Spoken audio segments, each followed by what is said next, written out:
France deploys 45,000 police after riots over teen's death. France's interior minister said on Friday the coming hours would be decisive as he sent 45,000 police onto the streets following 3 nights of riots since an officer shot dead a teenager at a traffic stop in a working-class suburb of Paris. The violence, in which buildings and vehicles have some 40,000 officers had been deployed on Thursday night. More than 200 of them were injured. Darmanin said more than 900 people were arrested following Thursday's unrest, saying their average age was 17, while so far the worst of the violence has been confined to city suburbs. Any sign it is spreading into the centers of France's biggest cities would mark a significant escalation. Police started clearing protesters from the iconic central Paris square of Place de la Concorde on Friday evening after an impromptu demonstration. Looters ransacked shops including an Apple store in Strasbourg on Friday, a local official said. A source told Reuters several casino supermarkets had also been looted. In the Châtelet Les Halles shopping mall in central Paris, a Nike shoe store was broken into, and several people were arrested after store windows were smashed along the adjacent Rue de Rivoli shopping street, police said. Events including 2 concerts at the Stade de France on the outskirts of the capital have been cancelled. Tour de France organizers say they are ready to adapt to any situation when the race enters the country on Monday after starting in the Spanish city of Bilbao. In the southern city of Marseille, France's second largest, authorities banned demonstrations set for Friday and encouraged restaurants to close outdoor areas early. They said public transport would stop at 7 p.m. Police said they had dispersed small groups in the city and arrested 36 people. 2 police officers were slightly wounded. A police helicopter flew overhead. Macron left a European Union summit in Brussels early to attend a second cabinet crisis meeting in 2 days. He has asked social media to remove the most sensitive footage of rioting and to disclose identities of users fomenting violence.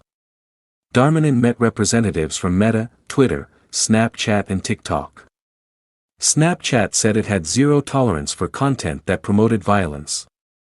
A friend of the victim's family, Mohamed Jacobi, who watched Nahel grow up as a child, the rage was fueled by a sense of injustice in the suburbs after incidents of police violence against minority ethnic communities, many from former French colonies. We are fed up, we are French too. We are against violence, we are not scum, he said. Macron denies there is systemic racism inside law enforcement agencies. Videos on social media showed urban landscapes ablaze. A tram was set alight in the eastern city of Lyon and 12 buses gutted in a depot in Aubervilliers, northern Paris. In Nanterre on the capital's outskirts overnight into Friday, protesters torched cars, barricaded streets and hurled projectiles at police following an earlier peaceful vigil. The energy minister said several staff of power distribution firm Enedis were injured by stones during clashes. The Interior Ministry said 79 police posts were attacked overnight, as well as 119 public buildings including 34 town halls and 28 schools. Some tourists were worried, others supportive of protesters. Racism and problems with the police and minorities is an important topic going on and it's important to address it, American tourist Enzo Santo Domingo said in Paris. Some Western governments warned citizens to be cautious. In Geneva, the UN Rights Office emphasized the importance of peaceful assembly and urged French authorities to ensure that use of force by police was non-discriminatory.